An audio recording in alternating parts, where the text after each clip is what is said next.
तो स्वागत है आपका राजस्थान ज्योग्राफी की इस अमेजिंग क्लास में। आज से हम राजस्थान ज्योग्राफी की ये रिवीजन क्लासेस स्टार्ट करने वाले हैं, जिससे कि आपके सभी जो कॉम्पिटिटिव एग्ज़ाम होते हैं जिनमें राजस्थान ज्योग्राफी पूछी जाती हैं, तो उसका रिवीजन आप आसानी से कर सको, इसलिए ये क्लासें रहने वाली हैं।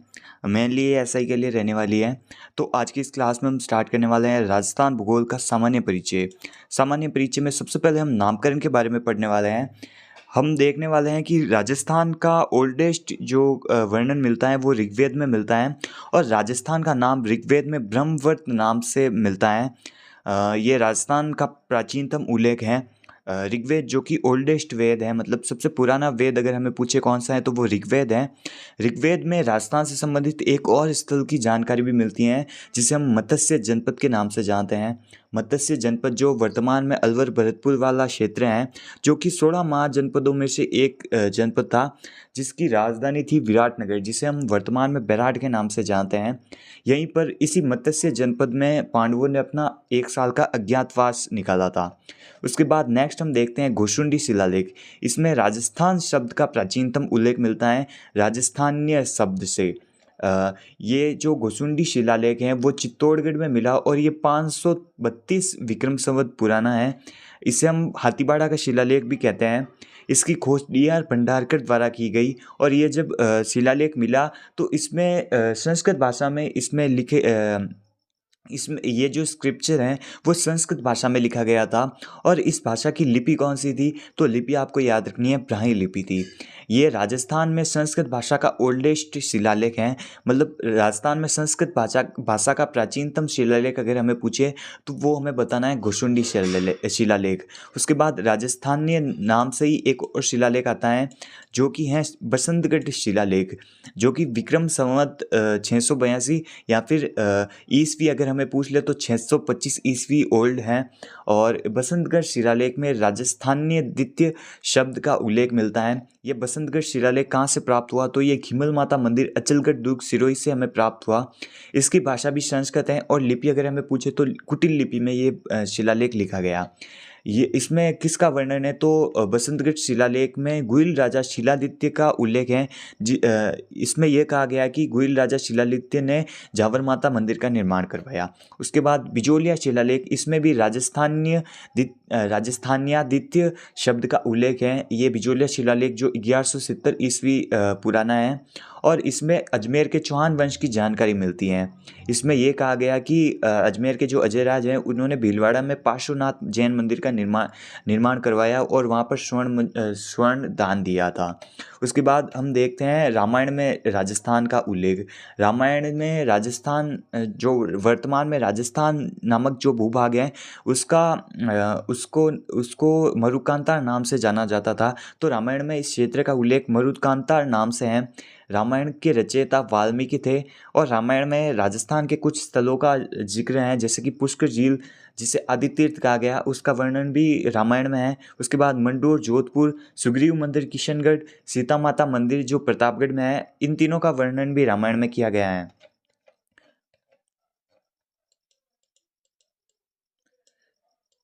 उसके बाद नेक्स्ट हम देखते हैं नैन्सी, जिन्होंने नैन्सी की ख्यात लिखी 1665 में।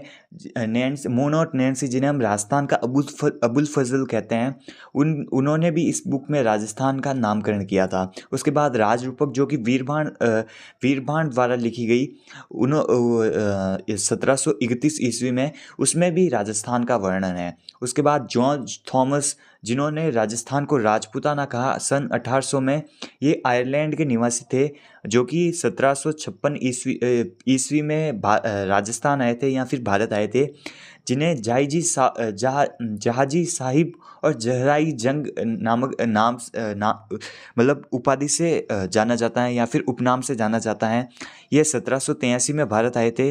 1756 में तो इसका जन्म है, और 1783 में ये भारत आए थे। 1797 में ये हिसार के जो हरियाणा के जो हिसार वाला क्षेत्र है वहाँ पर अपना अधिकार कर लेते हैं, और 1802 में बंगाल में इनकी मृत्यु हो जाती है। और विलियम फ्रैंकलिन, जिन्होंने the military memorials of George Thomas लिखा था, इस बुक को मतलब प्रकाशित किया गया 1805 में लॉर्ड वेलेज़ली द्वारा। इसी बुक में राजस्थान का नाम राजपूताना नाम से मिलता है, और राजस्थान को राजपूताना किसने कहा, तो मिस्टर जॉर्ज थॉमस ने किया। उसके बाद नेक्स्ट आते हैं कर्नल जेम्स टोड, जिन्हें हम राजस्थान इतिहास के जनक या फिर राजस्थान इतिहास के पिता या फिर इन्हें हम घोड़े वाले बाबा के नाम से जानते हैं, जिन्होंने राजस्थान को 3 नाम दिए, एक तो रजवाड़ा, एक रायथान और एक राजस्थान।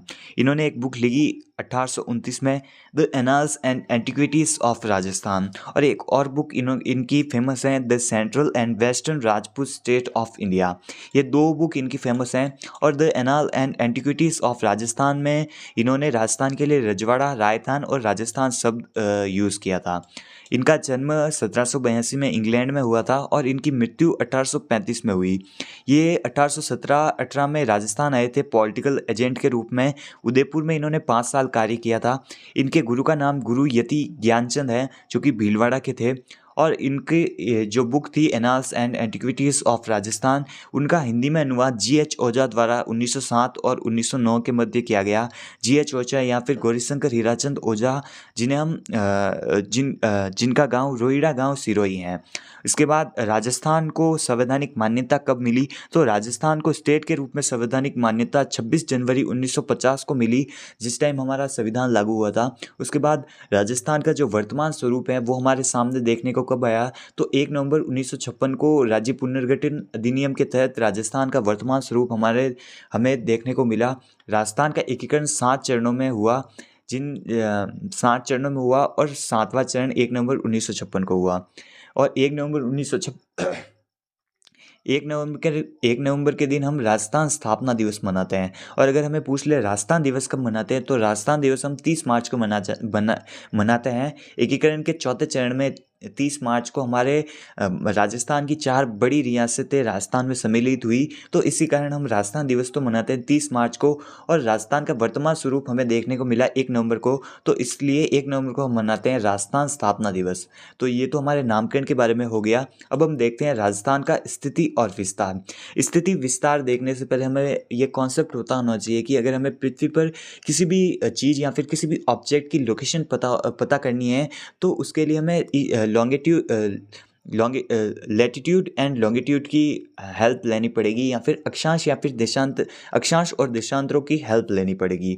तो सबसे पहले हम देखते हैं अक्षांश रेखाएं होती क्या हैं। तो पृथ्वी पर पूर्व से पश्चिम की तरफ खींची गई काल्पनिक रेखाएं जो एक दूसरे के समानांतर होती हैं, उन्हें हम अक्षांश रेखाएं कहते हैं क्योंकि ये कहीं पर मिलती नहीं है। और ये जो अक्षांश रेखाएं होती हैं वो पूर्ण वर्त बनाती हैं, मतलब जैसे कि ये हमारी पृथ्वी हो गई, तो ये रेखा यहाँ से लगाकर यहाँ तक और पीछे भी पूरी राउंड होकर एक पूर्ण वर्त बनाती हैं। परंतु जो देशांतर रेखाएं होती हैं वो ऊपर से लगाकर नीचे तक एक अर्धवर्ती बनाती हैं। तो ये आपको याद रखना है। कुल अक्षांश रेखा, तो अगर आपको पूछ ले कुल अक्षांश रेखाएं कितनी होती है, तो वो होती हैं 181।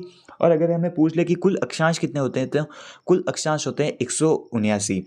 1-1 डिग्री की दूरी पर एक एक अक्षांश रेखा होती हैं, और 2 अक्षांश रेखाओं के मध्य का अंतर 111 किलोमीटर होता है। ये भूमध्य रेखा के आसपास थोड़ा पॉइंटों में ज़्यादा भी होता है। अगर आपको बेसिकली पूछ ले कि 2 अक्षांशों के मध्य का अंतर कितना होता है, तो 111 किलोमीटर एग्जैक्ट होता है। उसके बाद भूमध्य रेखा, जो कि सबसे लंबी अक्षांश रेखा है, जिसे हम 0 डिग्री अक्षांश विषुवत रेखा या फिर जिसे हम भूमध्य रेखा, जिसे हम 0 डिग्री अक्षांश विषुवत रेखा और इक्वेटर लाइन भी कहते हैं, जो कि पृथ्वी को 2 गोलार्धों में बांटती हैं, दक्षिणी गोलार्ध और उत्तरी गोलार्ध। जैसे कि ये भूमध्य रेखा है, तो ये पृथ्वी को 2 भागों में बांटती हैं, ऊपर वाला तो उत्तरी गोलार्ध और नीचे वाला दक्षिणी गोलार्ध। ये हमारा राजस्थान है। तो राजस्थान भूमध्य रेखा के संदर्भ में कौन से गोलार्ध में आता है, तो वो आता है उत्तरी गोलार्ध में। ये आपको याद रखना है, राजस्थान की स्थिति भूमध्य रेखा के संदर्भ में उत्तरी गोलार्ध में आती हैं। अब हम देखते हैं कि इसका महत्व क्या है, अक्षांशों का महत्व क्या है। तो अक्षांश पृथ्वी को जलवायु क्षेत्रों का निर्धारण करते हैं। जैसे कि हम यहाँ पर देख सकते हैं, एक सेकेंड, यहाँ पर हम देख सकते हैं ये पृथ्वी है, और प्रमुख अक्षांश रेखाएं निम्न प्रकार हैं। एक तो भूमध्य रेखाएं, जिसे हम इक्वेटर लाइन कहते हैं, जो कि पृथ्वी को 2 बराबर भागों में बांटती हैं। उसके ऊपर 23.5 डिग्री उत्तरी अक्षांश हैं, जिसे हम कर्क रेखा के नाम से जानते हैं। और कर्क रेखा के ऊपर 67.5 डिग्री उत्तरी अक्षांश हैं, जिसे हम सॉरी आर्कटिक वर्त के नाम से जानते हैं। और उसके बाद लास्ट है दक्षिण उत्तरी ध्रुव, जिसे हम 90 डिग्री नॉर्थ पोल के नाम से जानते हैं। उसके बाद भूमध्य रेखा के दक्षिण में आता है मकर रेखा, जिसे हम कहते हैं 23.5 डिग्री दक्षिणी अक्षांश। उसके बाद मकर रेखा के नीचे आती है 67.5 डिग्री दक्षिणी अक्षांश, जिसे हम आर्कटिक वर्त के नाम से जानते हैं। ये जो सूर्य है, सूर्य की किरणें भूमध्य रेखा, कर्क रेखा और मकर रेखा के मध्य सीधी पड़ती हैं। उसके बाद जैसे जैसे हम ऊपर जाते हैं, वैसे वैसे सूर्य की जो किरणें हैं वो तिरछी पड़नी स्टार्ट हो जाती हैं। तो आप जैसे कि आप कॉन्सेप्ट समझते ही हो, तो सूर्य जहाँ पर ज़्यादा तेज़ या फिर ज़्यादा सीधा पड़ेगा वहाँ पर गर्मी ज़्यादा होगी। तो इस कारण भूमध्य रेखा, मकर रेखा और कर्क रेखा के मध्य के जो अक्षांश होते हैं उनमें उष्ण कटिबंध पाया जाता है। कर्क रेखा के ऊपर शीतोष्ण कटिबंध और मकर रेखा और आर्कटिक वर्त के मध्य शीतोष्ण कटिबंध पाया जाता है। उसके बाद आर्कटिक वर्त और उत्तरी ध्रुव के मध्य शीत कटिबंध पाया जाता है। उसी प्रकार अंटार्कटिक वर्त और दक्षिण ध्रुव के मध्य शीत कटिबंध पाया जाता है। तो ये कॉन्सेप्ट आपको पता चल गया होगा। अब हम देखते हैं देशांतर रेखाएं। देशांतर रेखाएं ये ऐसी रेखाएं हैं जो उत्तर से दक्षिण ध्रुव को जोड़ने वाली काल्पनिक रेखाएं हैं। ये पूर्णवर्त नहीं बनाती, ये अर्धवर्त बनाती हैं। इनकी कुल संख्या 360 होती हैं। इनका कार्य क्या होता है, तो ये स्थिति व समय का निर्धारण करती हैं। 0 डिग्री देशांतर, जिसे हम ग्रीनविच रेखा कहते हैं या फिर प्रधान मध्याह्न रेखा कहते हैं या फिर वर्ल्ड टाइमलाइन कहते हैं, यह मतलब विश्व की समय मानक रेखा है। उसके बाद भारत की समय मानक रेखा कौन सी है, तो वो है 82.5 डिग्री पूर्वी देशांतर। एक देशांतर पूर्व की तरफ जाने पर 4 मिनट आगे हो जाता है। तो इसी कारण जैसे कि ये अपना जैसे कि यहाँ पर अगर हमें एक काल्पनिक रेखा खींचे, वो होगी 0 डिग्री देशांतर। उसके बाद यहाँ पर है 82.5 डिग्री देशांतर। तो उसके पूर्व की तरफ जाने पर समय घट जाता है। तो वर्ल्ड टाइमलाइन से हमारी जो भारत की समय मानक रेखा है वो 5 घंटे 5.5 घंटे अगर लगभग देखें तो 5.5 घंटे आगे हैं। उसके बाद हम देखते हैं ग्रीनविच रेखा जो है वो पृथ्वी को 2 बराबर भागों में बांटती हैं। जैसे कि 0 डिग्री अक्षांश रेखा है वो भी पृथ्वी को 2 भागों में बांटती हैं, एक तो उत्तरी गोलार्ध और एक दक्षिणी गोलार्ध। उसी प्रकार ग्रीनविच रेखा या फिर 0 डिग्री देशांतर जो रेखा है वो पृथ्वी को 2 बराबर भागों में बांटती हैं, एक तो पूर्वी गोलार्ध और एक पश्चिमी गोलार्ध। इस ग्रीनविच रेखा के संदर्भ में अगर आपको पूछ ले कि राजस्थान की स्थिति कहाँ पर आती है, तो राजस्थान की स्थिति ग्रीनविच रेखा के संदर्भ में पूर्वी गोलार्ध में आती है। अब देखते हैं राजस्थान की स्थिति पृथ्वी के संदर्भ में, एशिया के संदर्भ में और भारत के संदर्भ में राजस्थान की स्थिति कहाँ पर आती है।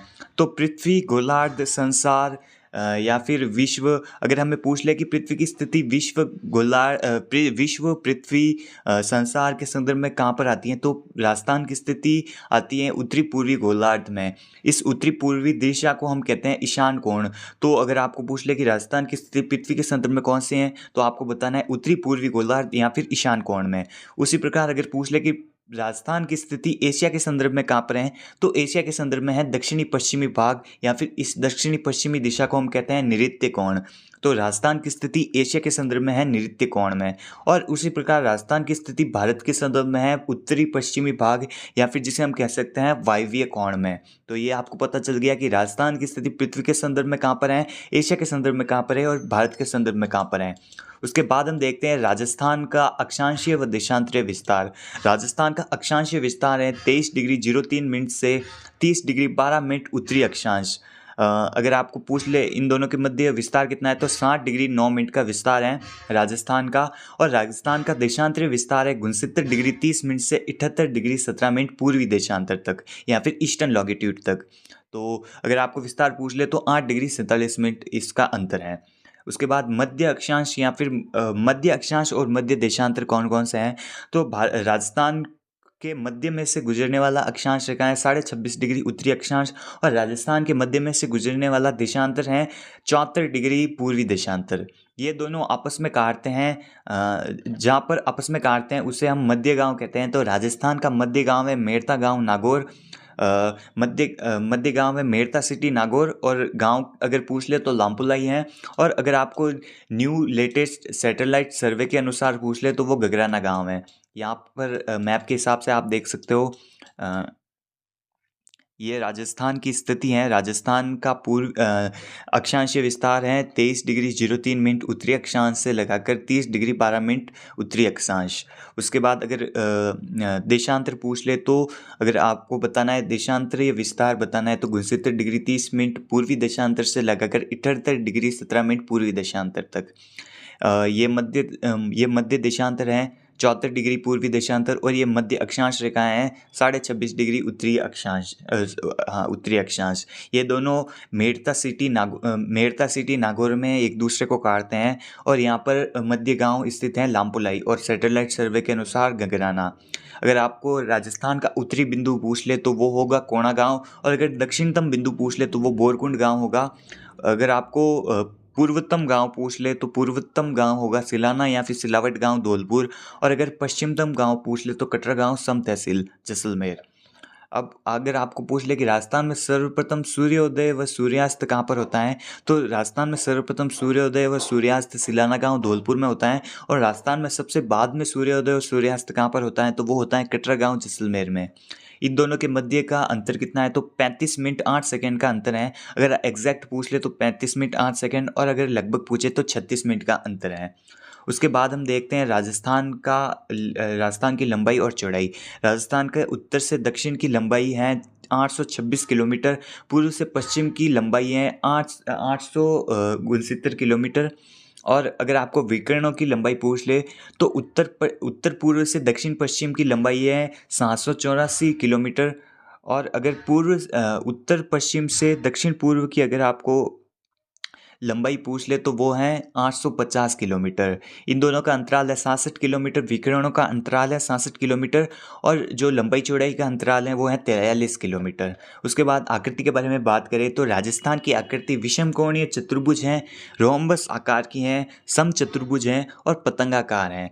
इस राजस्थान की आकृति को रोम्बस आकृति या फिर पतंगाकार आकृति कहने वाले व्यक्ति कौन थे तो वो थे TH हैंडले। ये एग्जामों में क्वेश्चन पूछा जाता है, आपको याद रखना है। उसके बाद जैसलमेर की आकृति है अनियमित चतुर्भुज जैसी, हनुमानगढ़ की आकृति है कुर्सी जैसी, जालोर की आकृति है व्हेल मछली जैसी, उदयपुर की आकृति है ऑस्ट्रेलिया के समान, टोंक की आकृति सम चतुर्भुज है या फिर पतंगाकार है, सीकर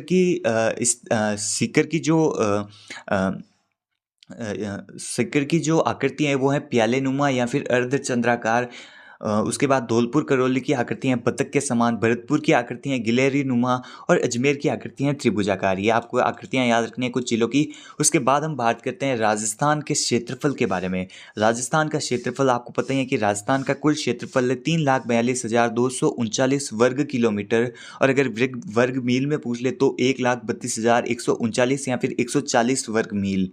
राजस्थान का क्षेत्रफल भारत के कुल क्षेत्रफल का 10.41% हिस्सा है। ये एग्जामों में क्वेश्चन पूछा जाता है। भारत का कुल क्षेत्रफल कितना है तो 32,87,263 वर्ग किलोमीटर है, जिसमें राजस्थान का हिस्सा 10.41% है। विश्व के कुल क्षेत्रफल का राजस्थान 0.25% है, और विश्व के कुल क्षेत्रफल का भारत है 2.4%। विश्व का कुल क्षेत्रफल कितना है तो 149 मिलियन वर्ग किलोमीटर है। क्षेत्रफल की दृष्टि से राजस्थान भारत का सबसे बड़ा राज्य है, और ये सबसे बड़ा राज्य कब बना तो 1 नवंबर 2000 से ये भारत का सबसे बड़ा राज्य है। 1 नवंबर 2000 से पहले मध्य प्रदेश राजस्थान का सबसे बड़ा राज्य था, परंतु 1 नवंबर 2000 के बाद से MP से छत्तीसगढ़ अलग होने के बाद राजस्थान भारत का सबसे बड़ा राज्य बन गया। ये जो राजस्थान है वो विश्व के 195 देशों में से 128 देशों से राजस्थान बड़ा है। मतलब विश्व के 128 देश जो हैं वो राजस्थान से छोटे हैं। अब ये कौन कौन से कितने कितने हैं तो ये आप गूगल पे देख लेना, क्योंकि इसका एग्जैक्ट डेटा अगर पूछा नहीं जाता लगभग एग्जामों में तो इसलिए मैंने लिखा नहीं। और जिलों में सबसे बड़ा जिला तो जैसलमेर है, सबसे छोटा जिला अब जिले चेंज होने के अकॉर्डिंग इसमें कन्फ्यूज़न है तो आप गूगल पे देख लेना या फिर किसी भी जो नए सोर्स हैं वहाँ से देख लेना। सबसे बड़ा संभाग जोधपुर संभाग है। उसके बाद हम देखते हैं राजस्थान की सीमाओं के बारे में। राजस्थान की सीमाएं तो राजस्थान एक स्थलीय राज्य है जिस राज्य की सभी सीमा स्थल में ही लगती हैं, इसकी कोई जलीय सीमा नहीं है। तो राजस्थान की कोई जलीय सीमा न होने के कारण यहाँ पर कोई बंदरगाह भी नहीं है। और राजस्थान के सबसे निकटतम स्थित बंदरगाह है कांडला बंदरगाह, जो गुजरात में है, जिसका न्यू नाम है पंडित दीनदयाल उपाध्याय बंदरगाह। राजस्थान तो सीमाएं दो प्रकार की होती हैं, एक तो होती है जलीय सीमा और एक होती है स्थलीय सीमा। राजस्थान में जलीय सीमा है नहीं, तो राजस्थान की पूरी सीमा स्थलीय सीमा ही है 100%। और राजस्थान की कुल स्थलीय सीमा है 5,920 किलोमीटर, जिसको हम दो भागों में बांटते हैं। एक तो अंतर्राष्ट्रीय सीमा जो पाकिस्तान के साथ लगती है 1,070 किलोमीटर, जो कि कुल राजस्थान की सीमा का 18% है। और एक भाग आता है अंतर्राज्यीय सीमा, जो सीमा राजस्थान की अन्य राज्यों से लगती हैं, वो है 82% सीमा, जिसकी कुल लंबाई है 4,850 किलोमीटर। अब हम अंतर्राष्ट्रीय सीमा के बारे में सबसे पहले बात करते हैं। अंतर्राष्ट्रीय सीमा जो पाकिस्तान के साथ लगते हैं, राजस्थान के 5 ज़िले ऐसे हैं जो पाकिस्तान के साथ अंतर्राष्ट्रीय सीमा बनाते हैं। और पाकिस्तान के 2 प्रांतों के 9 ज़िले राजस्थान के साथ सीमा साझा करते हैं। इस अंतर्राष्ट्रीय सीमा को हम कहते हैं रेड क्लिफ रेखा। इसका निर्धारण 14 अगस्त 1947 को हुआ और ये एकमात्र ऐसी सीमा रेखा है जिसका निर्धारण कागज कलम पर किया गया। और किसके द्वारा किया गया, तो सर रेड क्लिफ द्वारा इस रेखा का निर्धारण किया गया। 4 सदस्यों की सहमति पर इसका निर्धारण हुआ, जिसमें कांग्रेस के थे तो मेहरचंद महाजन और तेज सिंह, और मुस्लिम लीग के थे दीन मोहम्मद और मोहम्मद मुनीर। इसकी अंतिम रिपोर्ट 17 अगस्त 1947 को आई। इस रेड क्लिफ रेखा की कुल लंबाई 3,323 किलोमीटर है, जो कि 2 केंद्र शासित प्रदेश और 3 राज्यों के साथ लगती हैं। 2 केंद्र शासित प्रदेश हैं, यूनियन टेरिटरी हैं लद्दाख और जम्मू कश्मीर, और 3 राज्य हैं पंजाब, राजस्थान और गुजरात। अब हम देखते हैं राजस्थान में रेड क्लिफ रेखा की लंबाई 1,070 किलोमीटर है, जो हिंदूमठ कोट गंगानगर से लेकर पाकासर, शाहगढ़, बाड़मेर तक हैं। राजस्थान के 5 जिले जो इस अंतर्राष्ट्रीय सीमा पर स्थित हैं, सबसे पहले गंगानगर, बीकानेर, उसके बाद फलोदी, जैसलमेर और बाड़मेर, जिसमें जैसलमेर सर्वाधिक सीमा बनाता है और फलोदी जो न्यूनतम सीमा बनाता है। पाकिस्तान के 2 प्रांतों के 9 ज़िले इसके साथ सीमा बनाते हैं। सबसे पहले पाकिस्तान का पंजाब प्रांत जो है, उसके 3 ज़िले भावलपुर, भावलनगर और रहीम यार खाना। और सिंध प्रांत के घोटकी, सुफुर, संघर, खेरपुर, उमरकोट और थार पारकर, ये 6 ज़िले और ये 3 ज़िले, कुल मिलाकर पाकिस्तान के 2 प्रांतों के 9 ज़िले राजस्थान के साथ अंतर्राष्ट्रीय सीमा बनाते हैं। उसके बाद हम देखते हैं अंतर्राज्यीय सीमा। अंतर्राज्यीय सीमा की लंबाई 4,850 किलोमीटर है, जो कि राजस्थान की कुल सीमा की 82% है, जिसमें कि 5 राज्यों के साथ अंतर्राज्यीय सीमा बनाता है राजस्थान, जिनमें सबसे पहले आता है पंजाब।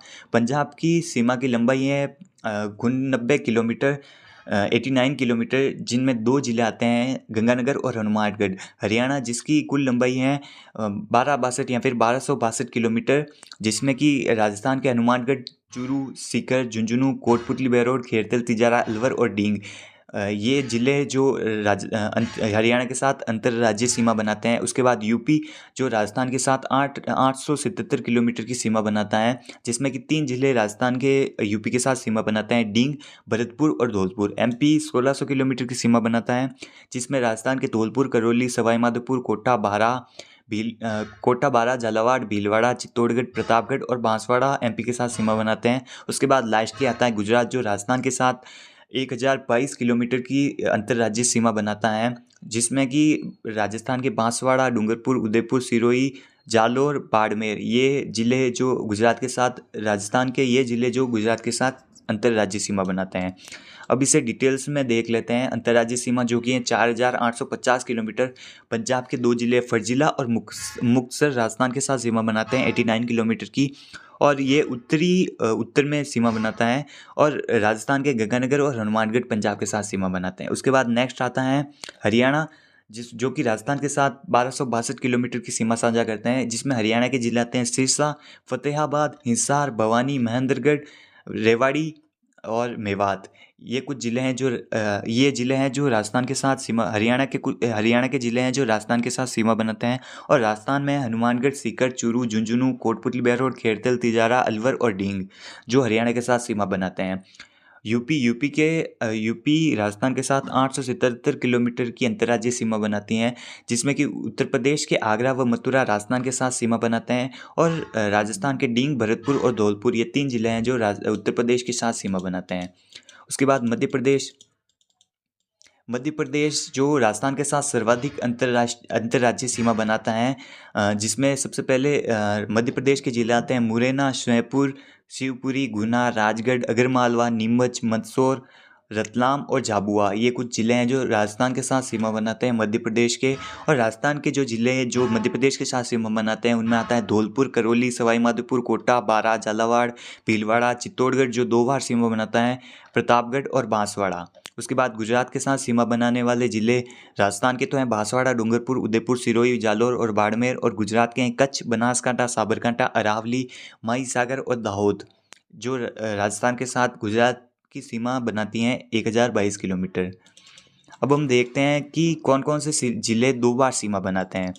तो गंगानगर और बाड़मेर ऐसे ज़िले हैं जो अंतर्राज्यीय सीमा भी बनाते हैं और अंतर्राष्ट्रीय सीमा भी बनाते हैं। ये आप ध्यान से सुनना, क्योंकि यहाँ पर लिखा नहीं गया है, तो आपको ध्यान होना चाहिए कि जो गंगानगर और बाड़मेर है वो अंतर्राज्यीय सीमा भी बनाते हैं और अंतर्राष्ट्रीय सीमा भी बनाते हैं। हनुमानगढ़ जो पंजाब और हरियाणा के साथ सीमा बनाता है, डींग जो हरियाणा और उत्तर प्रदेश के साथ सीमा बनाते हैं, धौलपुर जो उत्तर प्रदेश और मध्य प्रदेश के साथ सीमा बनाती हैं, और बांसवाड़ा जो गुजरात और मध्य प्रदेश के साथ सीमा बनाते हैं। इनमें चित्तौड़गढ़ और कोटा ऐसे 2 ज़िले हैं जो मध्य प्रदेश के साथ 2-2 बार सीमा साझा करते हैं।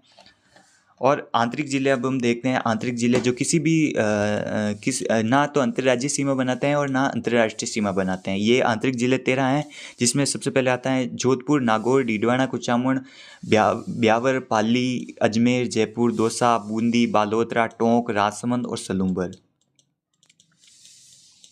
तो आज के लिए बस इतना ही। आज के इस क्लास में हमने राजस्थान से संबंधित कुछ बातें देखी। सबसे पहले राजस्थान का नामकरण देखा, उसके बाद राजस्थान का विस्तार देखा, और उसके बाद राजस्थान की सीमा रेखा देखी। कल की क्लास में हम राजस्थान का निर्माण स्वरूप पढ़ेंगे, संभागीय व्यवस्था पढ़ेंगे, और उसके बाद कुछ इंपॉर्टेंट फैक्ट्स देखकर हम राजस्थान का सामान्य परिचय पूर्ण करेंगे। तो आज के लिए बस इतना ही। हम मिलेंगे इसके नेक्स्ट क्लास में। तब तक के लिए आज वीडियो को लाइक कर दीजिएगा और चैनल को सब्सक्राइब कर दीजिएगा।